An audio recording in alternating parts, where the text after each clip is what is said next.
ಇದು ನಿಮ್ಮ ಕರ್ನಾಟಕ ಸಮಾಚಾರ ಚಾನೆಲ್. ನವೀನ ಸುದ್ದಿಗಳು, ಸಮಗ್ರ ವಿಶ್ಲೇಷಣೆ ಮತ್ತು ನಿಖರ ಮಾಹಿತಿ ಬೇಕಾದ್ರೆ ಚಾನೆಲ್ ಸಬ್ಸ್ಕ್ರೈಬ್ ಮಾಡಿ, ಬೆಲ್ ಐಕಾನ್ ಒತ್ತಿ. ನಿಮ್ಮ ಬೆಂಬಲ ನಮ್ಮ ಶಕ್ತಿ. ಗುರು ಪೂರ್ಣಿಮೆಯಂದು ನಾವು ಗುರುಗಳ ಪಾದಪೂಜೆ, ಪ್ರಾರ್ಥನೆ ಹಾಗೂ ಕೃತಜ್ಞತೆಯನ್ನು ಸಲ್ಲಿಸುವುದರ ಜೊತೆಗೆ ಆತ್ಮಚಿಂತನೆಗೆ ಸಮಯ ನೀಡುವುದು ಬಹುಮುಖ್ಯ. ಈ ಪುಣ್ಯ ದಿನದಲ್ಲಿ ಕೆಡುಕು ಮಾತು, ದುಷ್ಟ ಚಟುವಟಿಕೆಗಳು ಅಥವಾ ಯಾರಿಗಾದರೂ ನೋವು ನೀಡುವಂತಹ ವರ್ತನೆಗಳನ್ನು ತಪ್ಪಿಸಬೇಕು. ಮನಸ್ಸಿನಲ್ಲಿ ದ್ವೇಷ, ಅಸೂಯೆ ಅಥವಾ ಆಕ್ರೋಶ ತಡೆಯಬೇಕು. ಅಧ್ಯಯನ, ಧ್ಯಾನ ಮತ್ತು ಸತ್ಪ್ರವೃತ್ತಿಗೆ ಹೆಚ್ಚಿನ ಒತ್ತು ನೀಡಬೇಕು.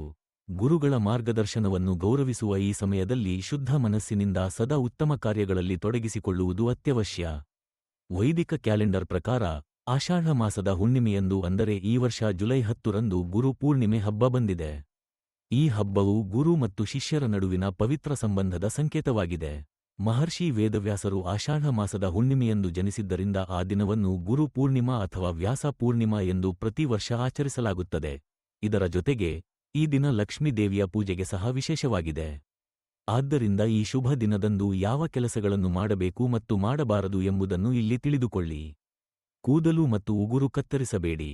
ಹುಣ್ಣಿಮೆಯ ದಿನದಂದು ಕೂದಲು ಮತ್ತು ಉಗುರುಗಳನ್ನು ಕತ್ತರಿಸಬಾರದು ಮತ್ತು ಈ ದಿನ ಕಪ್ಪು ಬಟ್ಟೆ ಅಥವಾ ಹರಿದ ಬಟ್ಟೆಗಳನ್ನು ಧರಿಸಬಾರದು.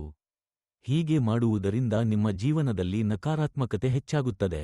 ಅಲ್ಲದೆ ಲಕ್ಷ್ಮೀ ದೇವಿಯ ಕೋಪಕ್ಕೆ ಗುರಿಯಾಗುತ್ತೀರಿ ಎಂದು ಹೇಳಲಾಗುತ್ತದೆ. ಮಾಂಸಾಹಾರ ಸೇವಿಸಬೇಡಿ. ಗುರು ಪೂರ್ಣಿಮೆಯ ದಿನದಂದು ಮಾಂಸಾಹಾರ, ಮಾಂಸ, ಮದ್ಯ, ಈರುಳ್ಳಿ, ಬೆಳ್ಳುಳ್ಳಿ ಇತ್ಯಾದಿಗಳನ್ನು ಸೇವಿಸಬಾರದು. ಈ ದಿನ ಸಾತ್ವಿಕ ಆಹಾರವನ್ನು ಮಾತ್ರ ಸೇವಿಸಿ. ಪೂರ್ಣಿಮೆಯಂದು ಮಾತ್ರವಲ್ಲದೆ ಇತರ ದಿನಗಳಲ್ಲಿಯೂ ಯಾವುದೇ ರೀತಿಯ ಹಿಂಸೆಯಿಂದ ದೂರವಿರಿ. ಸುಳ್ಳು ಹೇಳಬೇಡಿ.